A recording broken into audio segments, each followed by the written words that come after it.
လိမ်မှုဆိုင်ရာကျန်းမာရေးဆိုဒီမှာအန်တီရကင်းသောစိတ်ချမ်းသာကျေနပ်ဖွယ်ကောင်းသောလိမ်မှုဘဝရရှိနိုင်ခြင်းတာတူညီမျှသောတာဝန်ယူသောအပြန်အလှန်လေးစားမှုရှိသောဆက်ဆံရေးအခြေအနေကိုဆိုလိုပါတယ်။လူတိုင်းရဲ့လိမ်မှုဆိုင်ရာအခွင့်အရေးကိုလေးစားခြင်းကာကွယ်ပေးခြင်းဖြည့်ဆည်းပေးခြင်းဟာလိမ်မှုဆိုင်ရာကျန်းမာရေးအတွက်မရှိမဖြစ်လိုအပ်ချက်တွေပဲဖြစ်ပါတယ်။မျိုးဆက်ပွားကျန်းမာရေးဟာသဘာဝဖြစ်စဉ်တွေဖြစ်တဲ့ကိုယ်ဝန်ဆောင်ခြင်းကလေးမွေးခြင်းကိစ္စတွေမှာဘေးကင်းကျန်းမာစေဖို့တက်တာမကမျိုးဆက်ပွားအင်္ဂါနဲ့ပတ်သက်တဲ့ကျန်းမာရေးပြဿနာနဲ့ကာကွယ်ရေးနည်းလမ်းတွေကိုသိရှိပြီးတော့ကိုယ့်ကိုယ်စောင့်ရှောက်နိုင်မှုပါဝင်ပါတယ်။ဘဝတစ်လျှောက်မှာမျိုးဆက်ပွားကျန်းမာရေးနဲ့ပတ်သက်တဲ့ကျန်းမာရေးပြဿနာများနဲ့ချုပ်ရင်းချက်တို့ကင်းရှင်းုံသာမကမျိုးဆက်ပွားကျန်းမာရေးကိစ္စနဲ့ပတ်သက်ပြီးတော့ကာယဒုက္ခစိတ်ဓာတ်ဒုက္ခလူမှုရေးဒုက္ခတို့နဲ့ပြည့်စုံခြင်းကိုလည်းခေါ်ဆိုခြင်းဖြစ်ပါတယ်။လိင်နဲ့မျိုးဆက်ပွားဆိုင်ရာကျန်းမာရေးအခွင့်အရေးတွေဟာအပြည်ပြည်ဆိုင်ရာလူ့ခွင့်ရေးစာချုပ်စာတမ်းတွေမှာအတိအမှတ်ပြုထားတဲ့လူ့ခွင့်ရေးစံသတ်မှတ်ချက်ကိုအခြေခံထားတာပါ။လိင်မှုဆိုင်ရာမျိုးဆက်ပွားကျန်းမာရေးနဲ့အခွင့်အရေးကိုဆိုရမှာလူတဦးချင်းစီကမိမိတို့၏လိင်မှုဆိုင်ရာနဲ့မျိုးပွားခြင်းဆိုင်ရာကိစ္စရပ်တွေကိုခွဲခြားဆက်ဆံခံရခြင်းအတင်းကျပ်စေခိုင်းခြင်းအကြမ်းဖက်ခြင်းများကင်းရှင်းစွာဖြင့်ကိုဆုံးဖြတ်ပိုင်ခွင့်ရှိဖို့ပဲဖြစ်ပါတယ်။ SIHR လို့ခေါ်တဲ့လိင်နဲ့မျိုးဆက်ပွားကျန်းမာရေးဆိုင်ရာအခွင့်အရေးတွေကတော့လိင်နဲ့မျိုးဆက်ပွားကျန်းမာရေးနဲ့ပတ်သက်သောအရေးအသွေးမြင့်ကျန်းမာရေးဝန်ဆောင်မှုများအားလက်လန်းမီရရှိပိုင်ခွင့်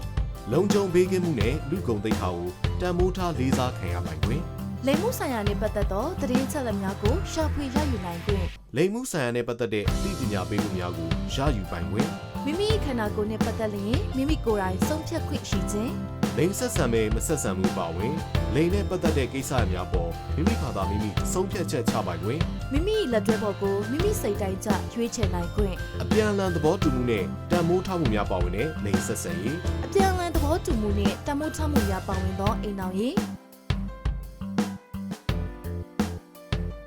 ကလေးယူမယူကလေးမိများယူမိမိသည့်အချိန်တွေယူမိကိုကိုယ်ပိုင်ဆုံးဖြတ်ပိုင်ခွင့်မတူကွဲပြားစွာလိင်စိတ်ကိုင်းညွတ်မှုနဲ့လိင်ဝိသေသခံယူမှုရှိသောသူများလိင်တူချင်းကြိုက်မြတ်တဲ့သူများ LGBT2IA ရဲ့ကျန်းမာရေးဆိုင်ရာသတင်းချက်လက်များရပိုင်ခွင့်နဲ့ကာကွယ်ကုသမှုခံယူပိုင်ခွင့်လိင်နဲ့မျိုးဆက်ပွားကျန်းမာရေးနဲ့ပတ်သက်တဲ့သိပ္ပံဆိုင်ရာတိုးတက်မှုများနဲ့အသုံးဝင်မှုများကိုရရှိခံစားအသုံးပြုပိုင်ခွင့်လုံခြုံမှုလွတ်လပ်မှုရရှိပြီးမိမိနဲ့ပတ်သက်သောအကြောင်းအရာများအားမပေါက်ကြားစေရန်ထိန်းသိမ်းထားခြင်းအင်အားသုံးချိန်ချောက်နိုင်ခြင်းနဲ့အကြမ်းဖက်မှုခွဲခြားဆက်ဆံမှုမှကင်းလွတ်ပိုင်ခွင့်လိင်ပိုင်းဆိုင်ရာကိစ္စရပ်များနဲ့ပတ်သက်ပြီးကျေနပ်ပျော်ရွှင်၍ဘေးရန်တရကင်းသောဘဝတစ်ခုကိုပိုင်ဆိုင်နိုင်ခွင့်လို့ပဲဖြစ်ပါတယ်။ SIHR သည်လူသားတိုင်းနဲ့သက်ဆိုင်ပါတယ်။လူသားတိုင်းကိုမိမိတို့ရဲ့လိင်နဲ့မျိုးဆက်ပွားကျန်းမာရေးကိစ္စတွေကိုမိမိတို့ကိုယ်တိုင်ဆုံးဖြတ်ရွေးချယ်ခွင့်ပေးထားပြီးတော့မိမိတို့ရဲ့အခွင့်အရေးတွေကိုသိရှိနားလည်ရလို့